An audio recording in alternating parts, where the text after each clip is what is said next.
last year, I didn't come close to doing this climb justice. I performed really badly, but also the weather was terrible and the video was bad because my power was out. I can't make any promises about performance, but I'm going to try my best to show you what a beautiful climb this is. I say beautiful. It's absolutely not a me sort of climb. It is not steep for the latter half. It's quite technical in that there's a flat and a false flat, and it's a relatively shallow average gradient. It's quite long. I think it's like 5 kilometers. But it's beautiful, and the start is steep, so if I do something tactical with that, maybe I'll do okay. I just want to do better than last year. Don't feel like I did myself justice.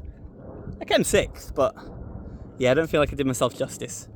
So this is called Windgather, named after these rocks down here, where people go climbing, bouldering. Rhiannon's parked up somewhere around there.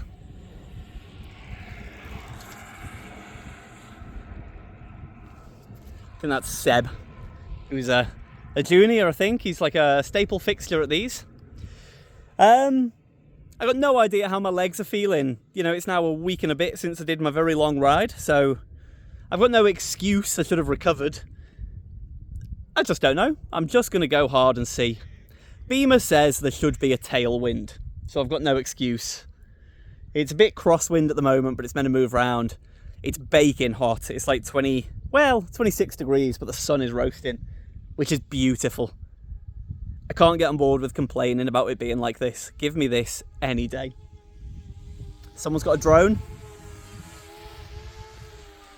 That's going to be like imaginary bird watch with Nick, isn't it? Imaginary drone watch with Nick. Right, I'll stop waffling. I'm going to go and drop my phone with Rhiannon, replace my light because I lost both my LED and my battery going down this time, and then race up a hill. Welcome to Windgather. As I say, we're on 3.11k, 6.2%. So it is a decent old effort. I'll get straight into it, and I will say, if as I'm doing this voiceover you think, wow, that sounds like a man who's just eaten 34 chicken wings as part of a challenge with his colleagues, you would be right. Good ears, well done. Yeah, I'll try not to feel too dreadful. My plan was to do 400 or more for this first section that's relatively steep. It's somewhere around the first kilometre, and I thought, yeah, just keep the speed ticking over. I can't remember who it was I was talking to at the line. We were saying, on a climb like this, it's almost like you can go out really hard and you can almost blow up. The middle section is so flat, and with a tailwind today, you can really afford to go deep. But as you can see, quite early on, I've decided not to quite take that to heart. Okay, I'm doing over 380. That's good, but it's not quite my usual sparkle and fade where I really do, I guess, like 400 to 450 proper unsustainable numbers. I did have a voice in the back of my head going, just do numbers that you think are realistic for this whole 8 minutes or whatever it is you're going to do, 9-10 minutes. I couldn't remember how long it was as I was setting off. It looks like a different road to the one I cycled up last year. It looked so glorious on this day, and as I say, yes, it was hot, but oh, it was perfect. I just couldn't complain about a thing. It was hot, it was lovely, it was so beautiful. And yeah, you know, my legs hurt. I can never remember this feeling that actually my legs hurt within a minute of starting this, and then you just sort of keep going, don't you? I don't think it's possible for me to do 400 watts without my legs hurting almost instantly. It's just about how long I can keep going with that. I tried to stay seated for a good part of it. Obviously you can see my shadow. The reason I say that is because I'm out the saddle just for this part. This part did get on the steeper side, and then I know around this corner it levels off again a little bit. At some point I will put on the video of me doing Pim Chair last week, by the way. I did the hill climb the day after I got back from Skegness, and I did, well, I was going to say I did very badly, but actually I didn't. When I entered the hill climb last week, I said all I want to do is get up the hill, and I got up the hill and my Minuteman didn't catch me, and I had done 600 kilometers in the 2 days before that, relatively hard.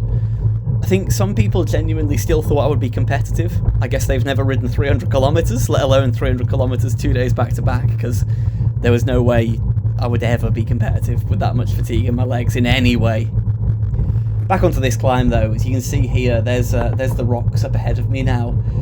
It's a magnificent bit of landscape. I say that about so many of the roads we pick here.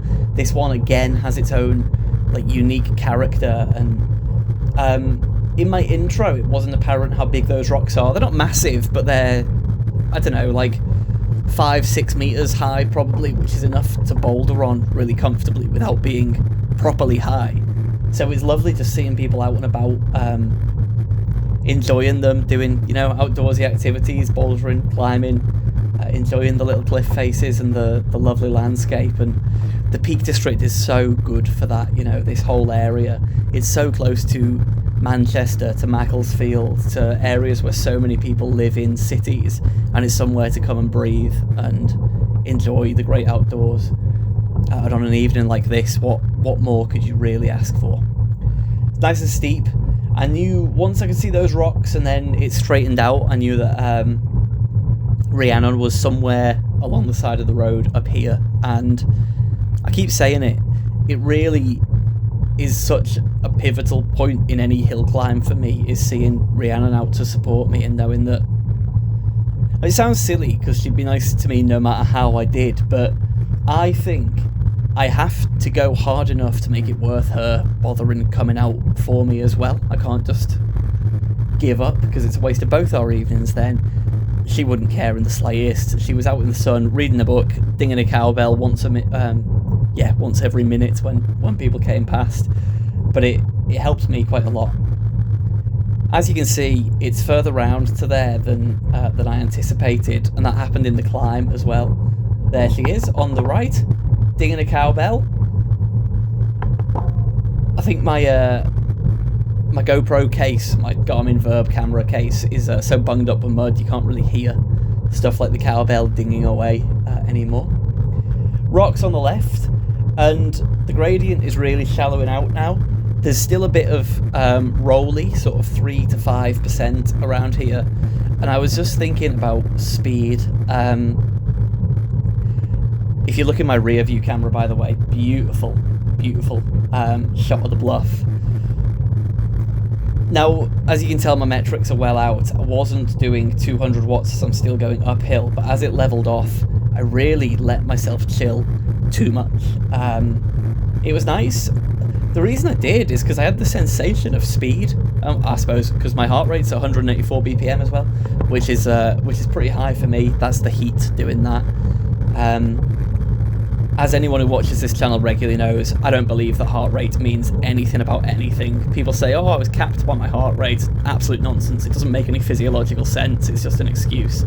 So if my heart rate was 190 or 200 here, it wouldn't mean anything.